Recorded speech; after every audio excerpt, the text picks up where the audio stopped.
Computer. Okay, so good morning. As you know, my name is Megan, and I just wanted to thank you for taking the time to join me in this call as we discuss how COVID has impacted your business in 2020. Okay, I'd be happy to tell you how things have unfolded for me in light of the COVID. Thank you. So the easiest question of the day is, can you share with us your name, your law firm name, and what practice area that you're in? My name is Bob Washuta, or Robert Washuta, and my firm is the law offices of Robert Washuta, and our practice area is exclusively plaintiffs' personal injury work. Okay. And how would you characterize your practice before the pandemic? How were you doing? Business was fine before the pandemic. In 2019, we'd had closed out a very successful year for us, and we were looking forward to another successful year in 2020. As news started to unfold about the pandemic, at what point did you realize that COVID may have an impact on your practice? Well, I guess it was when the governor of both New York and New Jersey, since our practice is in both states, um, indicated that they were taking the serious steps of shutting down the non-essential businesses, which would prohibit us really from coming into the office for a period of time until they took steps to reopen the non-essential businesses. So it was at that point that it became a concern for us. So you didn't have to just worry about one governor's mandate for your practice. You had to worry about two. Did that ever become kind of overwhelming when trying to figure out when to go into an office or when to meet with people face to face? It was a problem in the sense that both states were shutting down the non-essential businesses, but in one sense they sort of dovetailed each other, New York and New Jersey, from that point of view. So um, it wasn't as if one state, for example, New Jersey or versus New York, was going to shut down non-essential businesses for an appreciably longer period of time than the other state. They seem to have worked sort of hand in glove in the metropolitan area together. So we kind of had to deal with the crisis for both states in a similar fashion. Okay. When did you start seeing changes, and are you able to share what they were?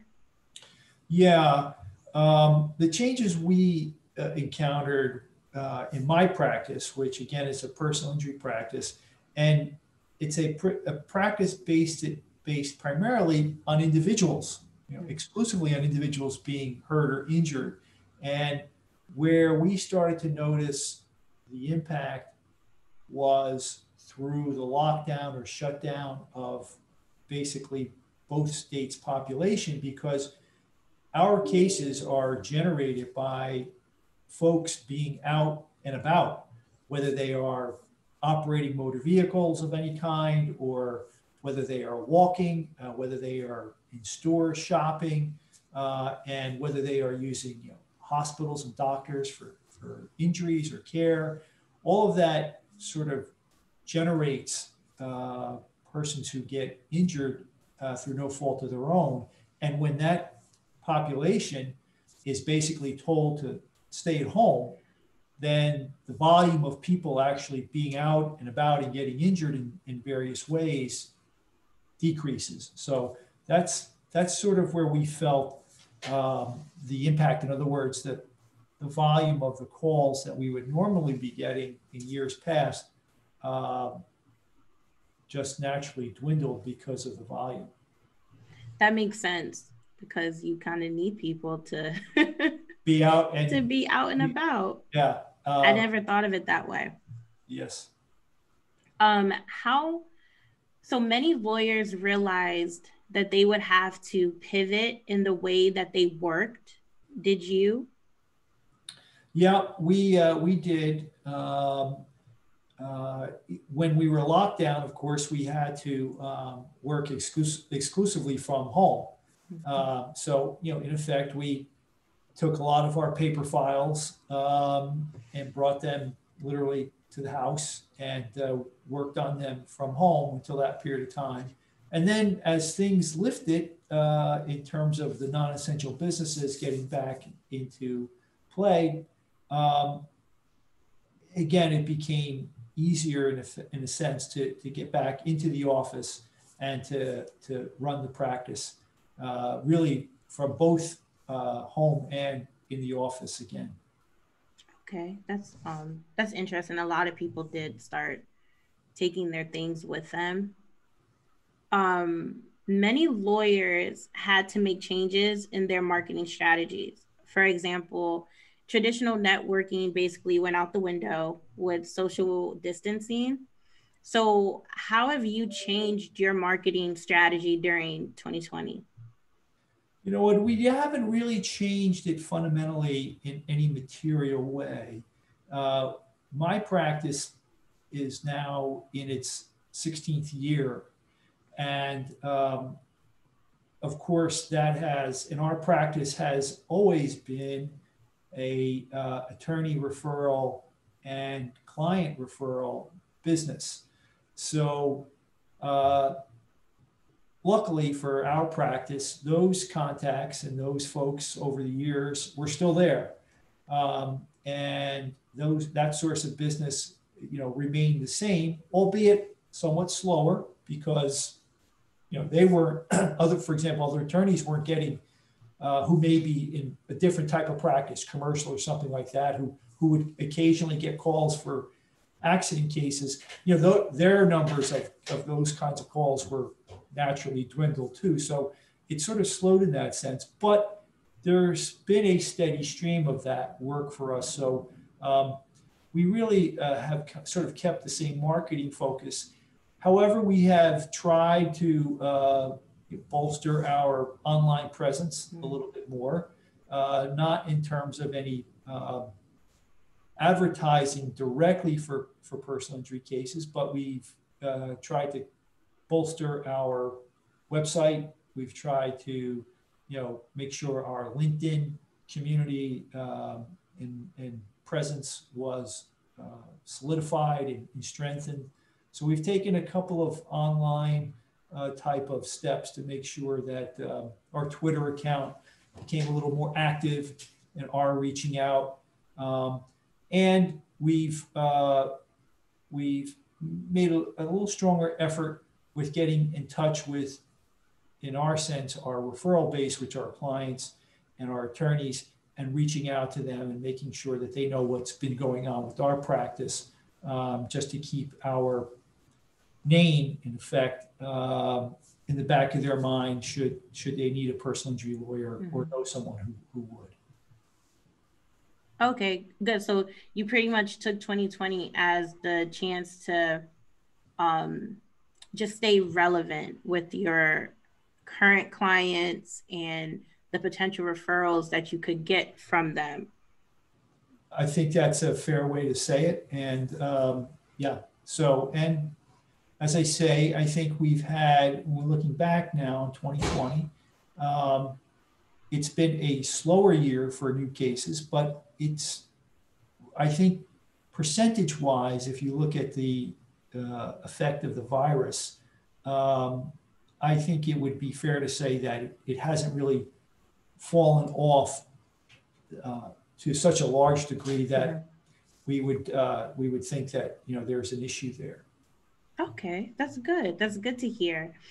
Can you share an interesting marketing tactic you've used during COVID to gain more clients, and has it succeeded?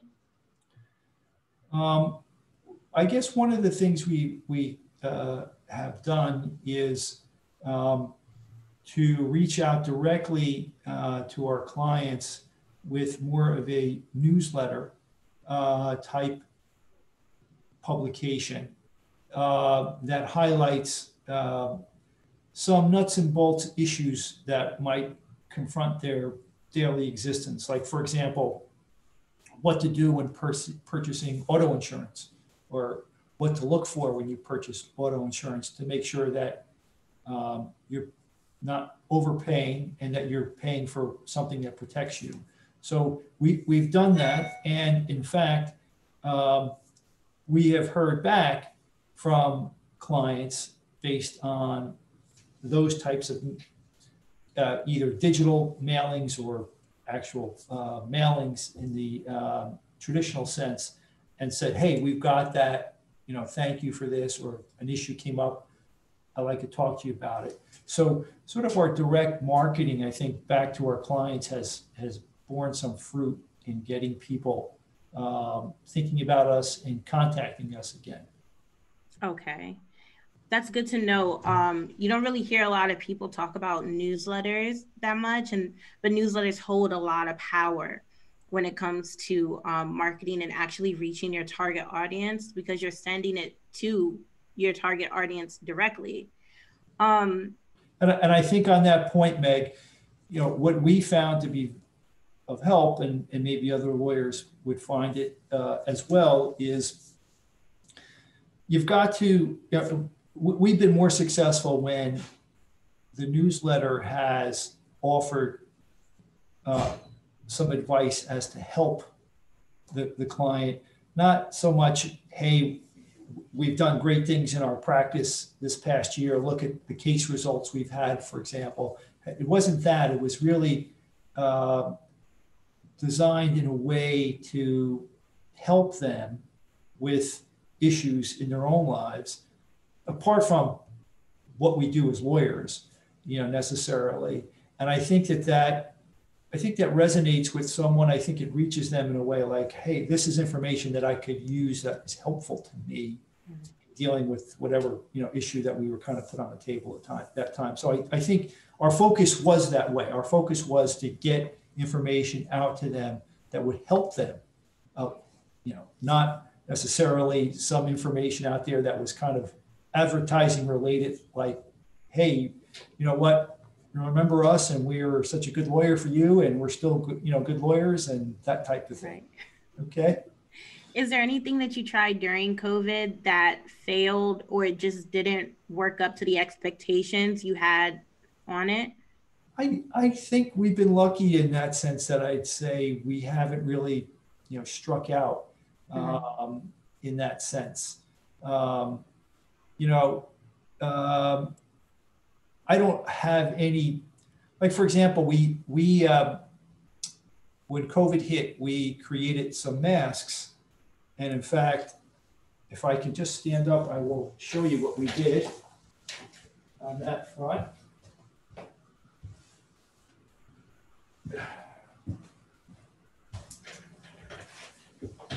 We invested a little bit of capital in this concept, which, if you can see it, it says that's our hashtag. Mm-hmm. LORW, Law Office of Robert Washuta, can help.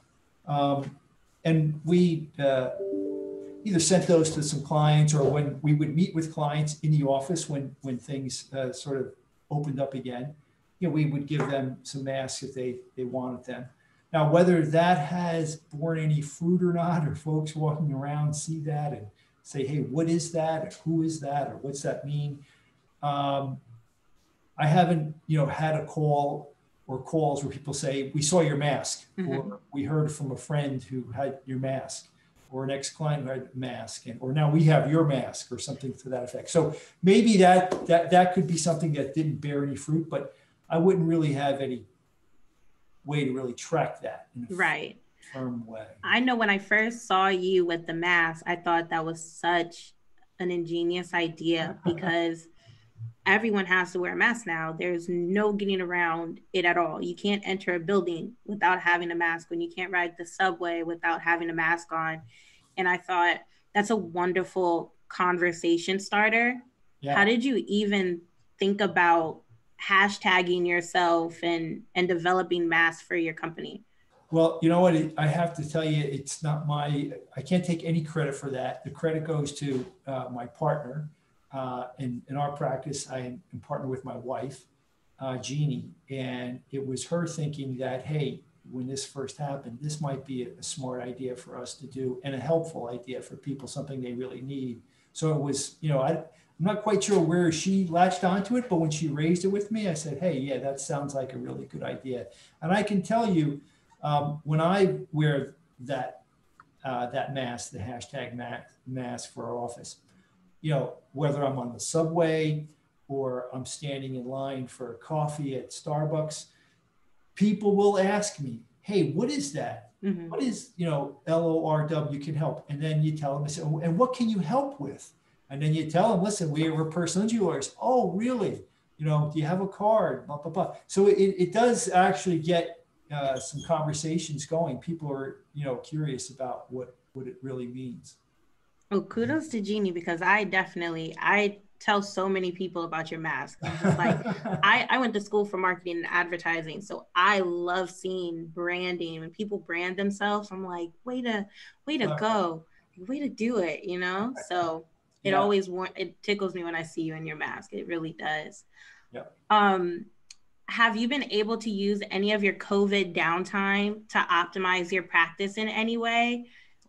Pretty much like, have you been able to get things done that you've put off for a while? Yeah, you know what? That's a very good point, and we have, and I'm sure other lawyers have taken advantage of it too. But basically, as a personal injury practice pre-COVID, um, things are always in our firm moving at a fast pace, and with the courts open, I would be in court 3-4 times a week, and invariably court appearances, for whatever reason, be it if it's a trial, then obviously it monopolizes all of my time until the case is over, but even other appearances, conferences or motions and things like that, it would take several hours of the day where you'd be in court, you'd wait for your case to be heard, you'd have to come back to the office and so forth. So a lot of times, you're not working on an 8 to 10 hour day in the office. You're working on maybe a 4 or 5 hour day in the office. And so, point being, without that, we really made it a priority to open up so many of the cases that had just been sitting for a while and do all of the pre-trial work that had needed to be done on these files. And we found that that has really been invaluable. Our files now are really up to speed across the board. So when COVID lifts, which we hope will be this coming year, sooner rather than later, our files are in really solid shape. In cases that may have not gotten the attention they needed, we were able to sit and do the work that needed to be done. A lot of the preparation that has to go into a personal injury file in terms of paperwork, be they medical records or getting records, making sure discovery, bills of particulars, and all those kinds of things are out and up to speed. So yeah, we've actually found that to be pretty profitable. And it's also had a good effect because a lot of lawyers seeing that hey, the Washuta firm is really doing this, that, and the other thing, and asking for this and doing that. We've gotten a number of calls from either the lawyers or their carriers to say, hey, can we talk about settling the case? Even though there's no impetus for a trial, they're not worried about us going to court for having a jury trial. But I think they've looked at it like, hey, these guys are really moving things, and maybe it's a good time to talk to them to see if we can get the case settled. So we found that to be really a big bonus, and kind of like an unforeseen, unintended consequence that we thought that's been a good upside, silver lining in a sense. That sounds good. We've heard a lot of people actually have taken their downtime and have used it to like file maintenance and digitizing their files, making it easier for people to sign virtually opposed to being like in the office with them. Do you think that's something that you would probably implement like the e-signing of documents? You know what? We haven't really incorporated that so much, but in my practice, that type of thing is not really of a premium. And in our sense, in our world, the biggest thing is, for example, having signatures notarized and so forth. But the governors, both governors, have actually opened that up to doing it sort of what we're doing now virtually. For example, in a number of cases, when I've needed to, I'll either Skype or FaceTime or Zoom the client and say, you know what, I need you to sign these authorizations. I need you to sign this statement in my presence because I need to notarize it. And they will, and I'll see them signing it, and then I can notarize it virtually. So we haven't really needed them to sign it digitally with not me watching it, as opposed to being able to have them do it as we're doing it now virtually. Okay. How has the COVID-19 pandemic positively impacted your practice or your personal life? Well, practice-wise, I think it would go to the point we just said a moment ago, to repeat the fact that we were able to get on top of and use that time productively. We gained a lot of hours of being able just to work on files where we wouldn't in our normal practice. So that's actually, I think, the biggest bonus to our practice in that sense. And then B, personally, I guess the biggest, and it's very personal in a sense, because my situation is I have 3 children. Both the two, one's 26, one's 24, and one is 21. The 2 older ones have moved back into the house with us, even though they work and lived in New York City, but took the opportunity to come back to live with us. And my younger child is a senior in college. She left for school, and her school was open, but now she's back home. I don't know whether their semester is going to be, she's going back or not to school. But my point is, the kids sort of grow up fast, and when they're young, you just love having them around, and then all of a sudden they're gone, and it actually had that opportunity of bringing them back. Now, I don't know how happy they are about being home for a while, but I can tell you, my wife and I are really happy that every night, for example, we have a family dinner together, and across the table are our 3 kids, and they tell us what's going on in their lives, and we listen to them.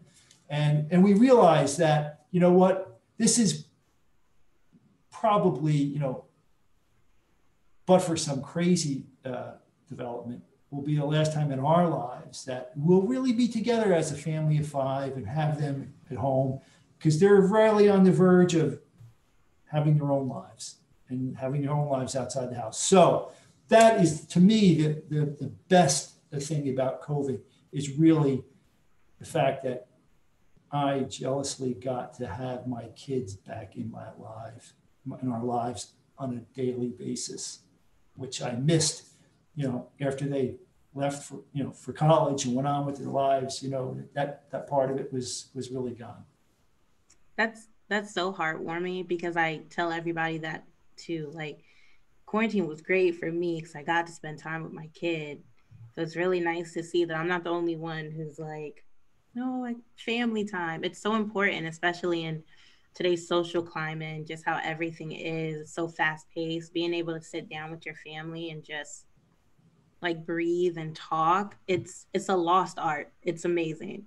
It's true. So I'm so happy you get to experience that.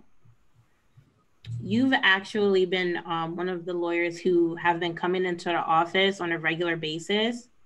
When you do come into the office, how are you keeping safe? And do you feel safe overall? I absolutely feel 100% safe here at Law Firm Suites. I think the office has, incorporated the basics that we hear about so much: social distancing, washing hands, and keeping our distance, masking up. So yeah, I've never felt threatened or unsafe here. And B, I think that it's it's easy, I think, to feel safe here. I think that the other attorneys, other folks who were non-attorneys who are using the space, they're very mindful of it. When folks come by to my office to ask questions or just to touch base, we'll always mask up. We'll always stay an appropriate distance away. We have the luxury of opening windows in our offices if need be. So that has, it's never really been a concern for me here. And the building, quite frankly, where we are is, I think, also, from my view, takes the precautions very seriously. Limits the folks in the elevators, has it separate entrances, separate exits, what we didn't have before in terms of walking in the lobby area, has marked spots on the floor as to where to stand as appropriate distances, waiting for elevators. So, and the vendors downstairs that we have, the snack places and food places, they are masked up. They limit the number of people inside their offices and so forth. So I think it's really a non-issue here. I really do. That's good to hear. I definitely know that like the staff at Law Firm Suites takes pride in trying to foster like a safe environment, and the building definitely has stepped their game up in retrospect. I would say this just in closing on that, Meg. No one, I think, if they haven't been here and they're worried about COVID, it's not an issue to think about, hey, is Law Firm Suites an unsafe place to come to work? Because I don't think that's the case. You can right. scratch that from your thinking. I mean, maybe there are other issues that may impact whether you think it's you're exposed in the city or not, but not within our office environment. Yeah, that's actually was my next question was what advice you would give to other attorneys that are nervous about coming back into the office on a regular basis? Like, what would you tell them based off of your experience? I would tell them it's not an issue, that it shouldn't even factor into whether they think it's safe or not to be here working. So, period, end of sentence, really. So you've experienced working from home and working in the office during 2020. Do you think coming into the office has helped with your productivity or your business development? Yes, I love coming to the office, and working at home is fine, but and I don't not enjoy that. But there's something still, to me, and maybe it's because I've been working for a very long period of time. There's something that is a certain mindset about coming into your office, sitting behind your desk, and going to work. I think that you can't really replicate in your home environment as much as you think you would like to. So I really love still coming to the office, and I think it has a psychological benefit of making you focused and productive, and I think it also has a social aspect, which I think is very important. I never for a moment, and I know a lot of lawyers and a lot of folks, a lot of our colleagues here that I'm friendly with and so forth, really thought, hey, what why do I need an office anymore? I never, and my wife never thought for a second of walking away from where we are and having an office presence. Uh, I think to go otherwise, it's a personal preference. I think is short term thinking. We're long term thinking folks in terms of our practice. So, and I think if you have a viable practice and you want to put out that perception you have a viable practice, I think you need a viable practice, like with space and so forth. So yeah, so that's just a personal preference for us, but we would never never think that this new environment means you don't have an office space anymore. That Right. we never sort of thought that was the case, and we think that there's going to be a coming out on the other end of this, at some point fairly soon, we think. So. What are one or two things that motivated you to push forward during the pandemic? I think primarily trying to help our clients as best we could. Our clients are usually in many circumstances in bad straits to begin with. Sometimes they're out of work, or they can't work the way they've worked before because of injuries and so forth. And their personal injury cases are important to sort of their lifeblood. And then, you factored onto that the COVID for a lot of folks, and it was kind of like a double whammy for them. So it really kind of focused us in on, hey, you know what? Some of these folks are really, really in desperate straits for financially, and in large measure because of what happened to them in their cases that we deal with. So we've really made a very conservative effort, I think, in light of the virus, for them to push their cases, as we were talking about before, and see if we can get their cases closed in a way that we might not have been able to do for them, pre-COVID. So I think that's really been the biggest motivation for us is knowing that there are a lot of folks out there who are thinking about us, thinking about their case, and we want to try to do the best we can by them as fast as we can for them. That's good to hear that you really, take in consideration the people behind your cases.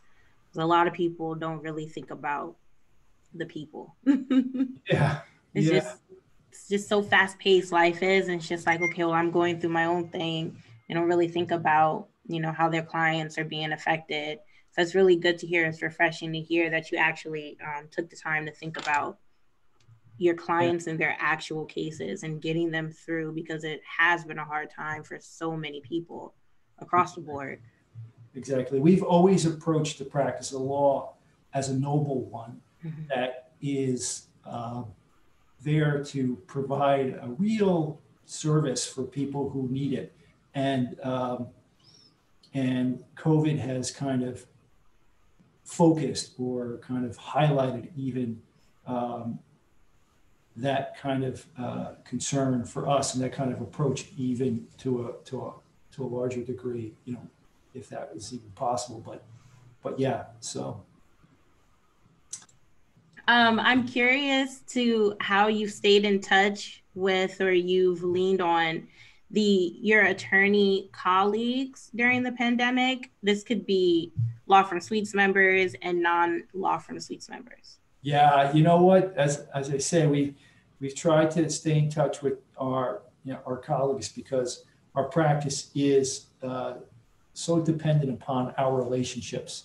So we've tried to reach out to them and have them reach out to us, ask them how they're doing, if there's things that we could do to sort of help them work through the COVID crisis, things that we're doing, if they're having problems about whatever their practices are, and try to share our thoughts with them about how to handle problems. So we tried to be helpful to them and to stay in touch with them. And with respect to law firm suites, as I was saying before, with the presence of the office, it's one of the real things that we love about having an office is that we get to come in and see and walk around the space, and see our colleagues and say hello and how you're doing and so forth.